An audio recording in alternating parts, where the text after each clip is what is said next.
दोस्तों, financial mistakes, poor money management, high rate of interest पर loan लेकर उसके चक्रव्यूह में फंस जाना या फिर कुछ ऐसी चीज़ों के लिए लोन ले लेना जिसके लिए हम बाद में रिग्रेट करते हैं कि हमने लोन क्यों लिया, क्योंकि उसके बिना भी हमारी लाइफ कंफर्टेबली चल रही होती है। ये सभी कॉमन मिस्टेक्स होती हैं जो 99% लोग कर्ज के जाल में फंसे हुए होते हैं, वो ये गलतियाँ मोस्टली कॉमनली कर देते हैं। बट गाइज, मैं आपको एक बात बताना चाहता हूँ, हम तो फिर भी एक कॉमन पर्सन है। अगर हम बात करें इस सदी के महानायक, जी हाँ बिल्कुल राइट समझा आपने, मिस्टर अमिताभ बच्चन की, वो भी एक ऐसा टाइम था, सन 2000 के आसपास का ऐसा टाइम था, उन्होंने अपनी एक कंपनी स्टार्ट की ABCL, Amitabh Bachchan corporation limited. उनके ऊपर भी ऑलमोस्ट 80 to 90 करोड़ का कर्जा हो गया था, जस्ट बिकॉज ऑफ कि उस टाइम पर उतना इनकम नहीं हो पा रहा था, बिजनेस डाउनफॉल जा रहा था। इसकी वजह से उनके ऊपर भी काफ़ी सारे टैक्स रिकवरी के नोटिस आ रहे थे उनके पास मूवीज़ नहीं थी करने के लिए। मतलब कुल मिलाकर कह सकते हैं कि वो भी कर्ज के जाल में फंस चुके थे। तो ऐसा नहीं है कि सिर्फ साधारण लोग ही या कॉमन पर्सन ही जो होते हैं वही कर्ज के जाल में फंसते हैं, बड़े बड़े लोग, बड़े बड़े सुपरस्टार भी कर्ज के जाल में फंस जाते हैं। गाइस, अगर आप लोग भी कर्ज के जाल में फंसे हुए हो तो इसके बावजूद भी आपको अपनी फैमिली की केयर करनी होगी, उनका ध्यान रखना होगा, सभी जितनी तरह के उनके एक्सपेंसेस हैं वो सभी आपको देखने होंगे, एंड इस कर्ज के जाल से बाहर भी निकलना होगा, एंड वंस अगेन अपनी लाइफ के अंदर बाउंस बैक कर अपनी लाइफ को उसी मुकाम पर लाना होगा जिस मुकाम पर आप पहले थे, जब आपके ऊपर कर्ज नहीं था, राइट। तो ये मान के चलना कि इस वीडियो में आपको मैं कुछ ऐसी स्ट्रेटेजीज बताऊंगा जिसको अगर आप फॉलो करते हैं तो कर्ज के जाल से बाहर निकलने में आपको थोड़ी सी मदद जरूर मिलेगी। जैसे कि मैंने आपको भी अमिताभ बच्चन जी के बारे में बताया था, वो भी कर्ज के जाल में फंस गए थे, उनके ऊपर भी करोड़ों का कर्जा हो गया था, बट आज की डेट में उन्होंने भी बाउंस बैक किया है। और आज की डेट में अगर उनके नेटवर्थ की बात करें तो हज़ारों करोड़ों के अंदर उनकी नेटवर्थ है, राइट। तो उन्होंने भी कुछ स्ट्रेटजीज को फॉलो किया जिसके थ्रू वो भी बाहर निकल पाए। तो मैं ये नहीं कह रहा कि सारी स्ट्रेटजीज हम वही फॉलो करेंगे, बट उससे मिलती जुलती कुछ स्ट्रेटजीज, कॉमन स्ट्रेटजीज होती हैं जिन्हें हमें फॉलो करना चाहिए। अमिताभ बच्चन के अलावा गाइज आपको ऐसी बहुत सारी कहानियां सुनने को, देखने को मिल जाएंगी जो लोग कर्ज के जाल में फंस गए थे, उसके बाद बाहर निकल पाए। अगर मैं बात करूं डॉक्टर विवेक बिंद्रा, बहुत ही जाना माना नाम है, उनको भी आप जानते हो। उनका भी एक ऐसा समय आया जब उन्हें अपना घर बेचना पड़ा स्टाफ की सैलरी देने के लिए। सो गाइज, ऐसे बहुत सारी कहानियां आपको देखने और सुनने को मिल जाएंगी। इंसान कर्ज के जाल में फंस जाता है, गलतियां कर बैठता है, बट ऐसा नहीं है कि उससे बाहर निकलना नामुमकिन है। गाइज देखिए, मैं आपको एक चीज़ क्लियर करता हूँ कि गलती करना कोई बड़ी बात नहीं है, गलती लोगों से हो जाती है, but the main thing is कि आप गलती से सीख क्या रहे हो और उस गलती से आप कैसे बाहर निकल पाए, जिस सिचुएशन में आप आ गए थे उस सिचुएशन से कैसे बाहर निकल पाए और अपनी गलतियों से आपने क्या सीखा, सो दैट कि वंस अगेन अपने फ्यूचर में आप वो दोबारा गलतियाँ नहीं करोगे। So guys, in this video मैं आपको कुछ ऐसे स्टेप्स बताऊंगा जिनको फॉलो करके आप डेट फ्री हो सकते हो जल्द से जल्द अपनी लाइफ के अंदर। So guys, in this video मैं आपको कुछ ऐसे स्टेप्स बताऊंगा जिनको फॉलो करके आप भी जल्द से जल्द डेट फ्री हो सकते हो, कर्ज के जाल से बाहर आ सकते हो। सो बिना किसी देर किए जो मैं 5 स्टेप्स बताने वाला हूँ उनको डिस्कस कर लेते हैं वन बाय वन। गाइस, हम सभी जानते हैं कि जब हम कर्ज के अंदर होते हैं तो हमें अपना खर्च कम कर लेना चाहिए, बट अगर ये इतना आसान होता, अपना खर्चा कम करना इतना आसान होता तो शायद हर कोई कर चुका होता, क्योंकि बहुत सारे एक्सपेंसेस होते हैं जो हमें करने ही होते हैं। बट फिर भी एक बात मान के चलिए, ये तय है कि अगर आप उन चीज़ों को खरीदना बंद नहीं करेंगे जिनके बिना भी आप अपनी लाइफ में आगे बढ़ सकते हैं, तो एक समय ऐसा आएगा जब आप अपने काम की चीज़ें भी नहीं खरीद पाएंगे, राइट। तो आज से ही उन चीज़ों को खरीदना बंद कर दो जिनके बिना आपकी लाइफ चल सकती है। Now the main thing is कि इसके अंदर एक चीज़ और देखी जा सकती है कि अगर आप अपना खर्च नहीं कम कर पा रहे हो तो आपको हाई इंटरेस्ट के जो लोन्स हैं उनको आपको पे ऑफ करना होगा। पूरी ज़िंदगी ऐसे ही चलती रहेगी, आप बार बार लोन लोगे और उसी लोन को आप बार बार रीपे करते रहोगे। क्योंकि आप अपने खर्चों में कटौती नहीं कर पा रहे हो, जिसकी वजह से हाई रेट ऑफ इंटरेस्ट के जो लोन हैं उनको आपको पे ऑफ करना पड़ रहा है और बार बार लोन्स को लेना पड़ रहा है। तो अपने मेहनत की, अपनी कड़ी मेहनत की, अपनी खून पसीने की कमाई को गवाओ मत, उसको हाई रेट ऑफ इंटरेस्ट के जो लोन है उनमें पे मत करो। आप अपने खर्च को कम करो, एक स्टेप अपनी लाइफ के अंदर बैक आओ, उन चीज़ों को खरीदना बंद कर दो जिसके बारे में आप कई बार को सोचना पड़ता है खरीदने से पहले। तो इन चीज़ों से आप काफ़ी आपको बेनिफिट मिलेगा। Guys, my second option is कि अगर लेट्स सपोज आपका पर्सनल लोन भी चल रहा है, आपका बिजनेस लोन भी चल रहा है, आपके क्रेडिट कार्ड के लोन्स भी चल रहे हैं, आई मीन कि आपके मल्टीपल अगर लोन चल रहे हैं तो आपको एक चीज़ का ध्यान रखना होगा कि आप कभी भी मिनिमम ड्यू अमाउंट पे ना करें। हमेशा जितना भी आपके क्रेडिट कार्ड का बिल आता है उसको आप हमेशा पूरा का पूरा पे करें। अच्छा, एक चीज़ और भी है कि आपके इतने सारे लोन चल रहे हैं तो आपको इन सभी लोन्स की रीपेमेंट का ध्यान रखना होगा। इनकी EMI जो डेट होती है इनकी, उस डेट से पहले आपके अकाउंट में पैसा होना चाहिए। इन चीज़ों को आपको मैनेज करना होगा। अब मैनेज किस तरीके से कर सकते हो, या तो आप एक पेपर पे, एक डायरी पर इन सभी की डेट्स को, EMI डेट्स को आपको लिखना होगा कि किस डेट्स में इनका पेमेंट जाता है, ताकि उस डेट से पहले 2 दिन पहले, 3 दिन पहले आप अपने अकाउंट के अंदर पैसा रख सको। द सेकेंड थिंग इज़ कि अगर कभी भी बाउंस होगा, कुछ होगा तो सिबिल तो ख़राब होगा ही।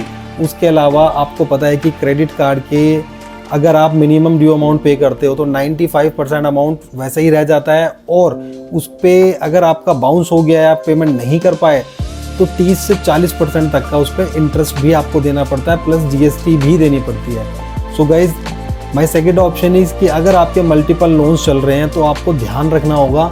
सो गाइज, अब कर क्या सकते हैं, सबसे पहले तो आप रिमाइंडर लगा सकते हो, मल्टीपल रिमाइंडर लगा लो अपने मोबाइल के अंदर, या एक किसी डायरी में लिख लो और अपनी जो आपकी टेबल है उस पर रख लो। या ये भी हो सकता है कि पेपर पर आपने सारी चीज़ें लिखकर, सारी जो EMI की डेट्स उसे लिखकर अपने फ्रंट पे उसको डेस्क पर उसको चिपका सकते हो। या सबसे जो बेस्ट ऑप्शन है वो ये है कि अपने अकाउंट को डायरेक्टली लिंक कर दो ताकि ऑटोमेटिक पेमेंट आपके अकाउंट से कट जाए।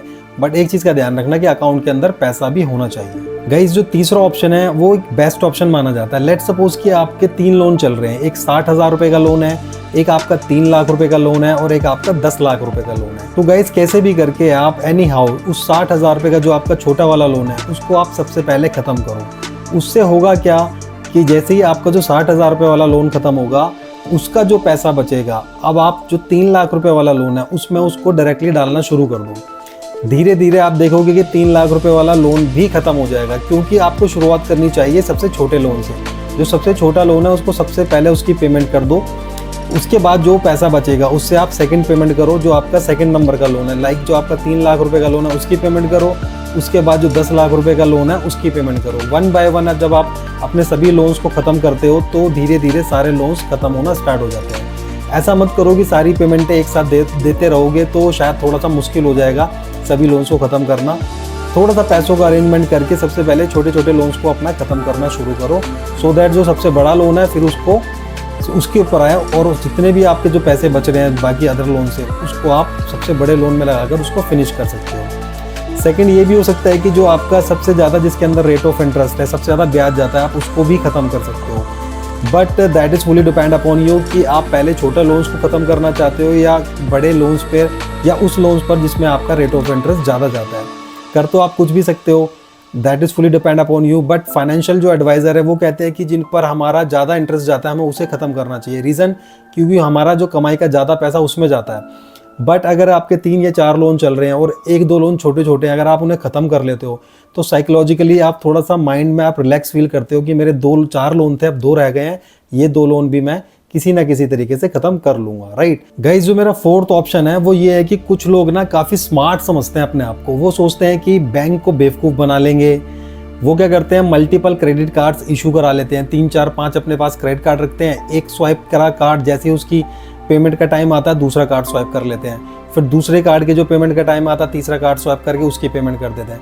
मैं आपको एक चीज़ क्लियर कर देता हूँ कि अगर आप ऐसा कर रहे हो तो बहुत ही जल्द भी आप भी कर्ज के जाल में फंस जाओगे, क्योंकि जिस दिन भी ये साइकिल ब्रेक होगी, जिस दिन भी आप इसकी टोपी उसके सर, जो ये वाला फंडा है ना, बहुत ही घटिया रास्ता है ये और बहुत ही घटिया फंडा भी है ये।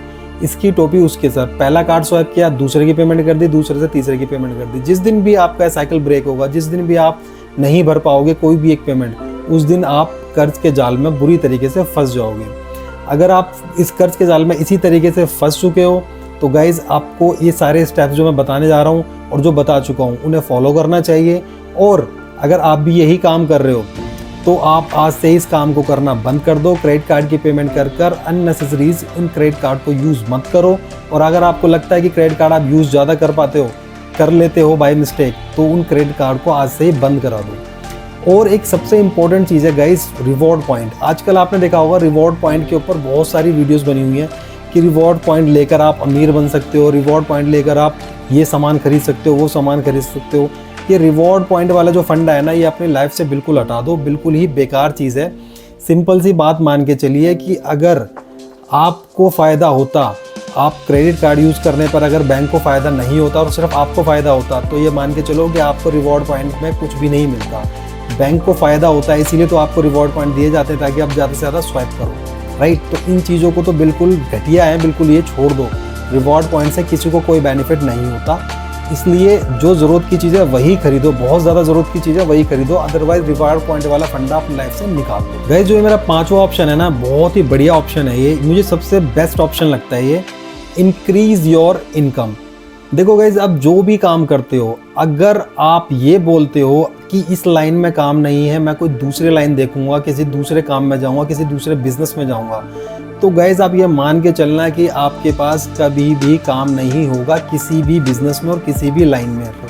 उसका रीज़न ये है कि फॉर एन एग्जाम्पल, मैं आपको एग्जाम्पल देता हूँ, एक नालायक बच्चा होता है ना, एक नालायक स्टूडेंट होता है, अगर आप उसको किसी स्कूल से निकाल कर किसी अच्छे स्कूल में डाल दोगे, वहाँ भी फेल हो जाएगा।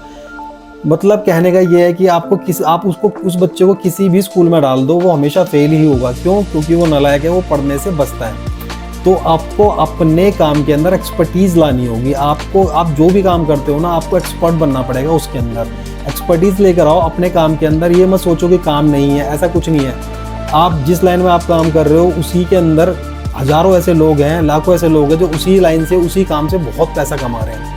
आप नहीं कमा पा रहे हो तो आप सोचो समझो कि आप कहाँ गलतियाँ कर रहे हो, और गलतियों को सुधारो और एक्सपर्टीज़ लेकर आओ, और उसी लाइन को एक्सपैंड करो। आप जो भी काम करते हो उसी लाइन को एक्सपैंड करो और उसी से पैसा कमाने का सोचो। क्योंकि जिसके अंदर आपका ऑलरेडी आपके पास एक्सपीरियंस है 8 साल का, 10 साल का, अगर आप उससे नहीं कमा पा रहे हो तो नई लाइन में जाकर आप क्या ही कमा लोगे। अब गाइस सबसे जो मेन क्वेश्चन है वो ये है कि एक्सपर्टीज़ आती कैसे है। एक्सपर्टीज़ आती है किसी भी काम को बार बार करने से। Practice makes the man perfect.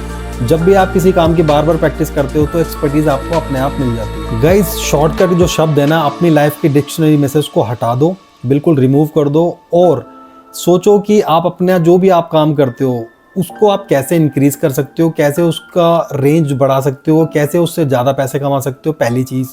दूसरी चीज़, आप ये सोचो कि उस काम को करते करते, मतलब कि जो भी आप काम कर रहे हो तो करो, सेकंड काम आप क्या कर सकते हो वो भी आपको बहुत सोचना होगा। बहुत ज़रूरी है इस चीज़ को सोचना। और अगर आपको लगता है कि ये सब मैं करके देख चुका हूँ बट कुछ भी नहीं हो पा रहा है, तो आगे मेरी इस वीडियो में बने रहो, मैं आपको इसका मैं आपको सॉल्यूशन देता हूँ कि आपको कैसे पता लगेगा। गाइज आपने सब कुछ कर देख लिया, कुछ बात नहीं बन रही है, तो आपको सबसे पहले आपको ये सोचना पड़ेगा, दिमाग में सबसे पहले ये प्रेशर लेकर आओ अपने कि अगर मैंने कर्ज नहीं पे किया तो क्या होगा, राइट। क्या क्या आपके साथ हो सकता है। आपके जो अच्छी चीज़ें आपने अपने अच्छे समय में खरीदी थी वो सारी बिक जाएंगी, राइट। ये सब चीज़ें आपको सोचनी होगी। और अगर आप पे कर दोगे तो क्या होगा, उससे आपको ज़्यादा कुछ फ़ायदा नहीं होगा। अगर आप कर्ज उतार दोगे तो आपको बहुत सारी खुशियाँ मिल जाएगी, आपको हैप्पीनेस मिलेगी, आपको अपनी लाइफ के अंदर ज़्यादा प्रॉब्लम्स फेस नहीं करनी होगी। तो it's fully depend upon you कि आप सोचो कि अगर आप लोन पे नहीं करोगे, टाइम से रीपेमेंट नहीं करोगे, जल्द कर्ज के जाल से बाहर नहीं निकलोगे, तो क्या क्या आपको सहना पड़ेगा, कौन कौन से दर्द सहने पड़ेंगे, कौन कौन सी बातें, कौन कौन से ताने आपको सुनने पड़ेंगे। और अगर आप कर्ज के जाल से बाहर निकल जाते हो तो आपको खुशियाँ मिलेगी, आप फाइनेंशियली फ्री हो जाओगे। किस तरीके से आप अपने सभी सपनों को पूरा कर पाओगे। इन सभी सपनों को, इन सभी सब चीज़ों को पूरा करने के लिए आपको सोचना होगा कि मैं क्या कर सकता हूँ ऐसा जिससे कि मैं एक्स्ट्रा पैसा कमा सकता हूँ। गाइज आज ही आप ही सोचना शुरू कर दो, सो दैट कि आप देखोगे कुछ ना कुछ रास्ता ज़रूर मिलेगा। वो कहावत है ना कि जहाँ चाह है वहाँ राह है। हमेशा कोई ना कोई फ़ायदा ज़रूर मिलेगा, कोई ना कोई आपको ऐसा रास्ता ज़रूर मिलेगा जिसके थ्रू आप पैसा कमाना स्टार्ट कर दोगे। गाइज लास्ट में बस इतना ही बोलना चाहूँगा कि मकसद क्लियर होना चाहिए। मकसद कभी मत भूलो अपना। आपका एक ही एम होना चाहिए कि आपको कर्ज के जाल से बाहर निकलना है। किस तरीके से निकल सकते हो वो आपको देखना होगा, आपको समझना होगा। क्योंकि गलतियां इंसान से हो जाती हैं बट गलतियों से सीख लेनी होती है। अगर आप बार बार वही गलती रिपीट कर रहे हो तो इसका मतलब कि something is wrong in your life और आपको उसे बदलने की ज़रूरत है। अपनी गलतियों को, सभी चीज़ों को आप एक पेपर पे लिखो, उनको समझो, अपने आप से सवाल करो, अपने आप से क्वेश्चन करो, अपने दोस्तों से, अपने रिलेटिव में, अपने जो भी आपके साथ हैं, जो आपके सपोर्ट में है, उन सभी से बात करो, समझो कि क्या सॉल्यूशन निकल सकता है और सॉल्यूशन निकाल के अपने कर्ज से बाहर आपको निकलना है। यही आपका लक्ष्य होना चाहिए, यही आपका एम होना चाहिए। एनी हाउ आपको कर्ज के जाल से बाहर निकलना है। सो गाइज अगर ये आपको वीडियो अच्छी लगी हो तो मिलते हैं मेरी नेक्स्ट वीडियो में, और लाइक और सब्सक्राइब जरूर कर लेना।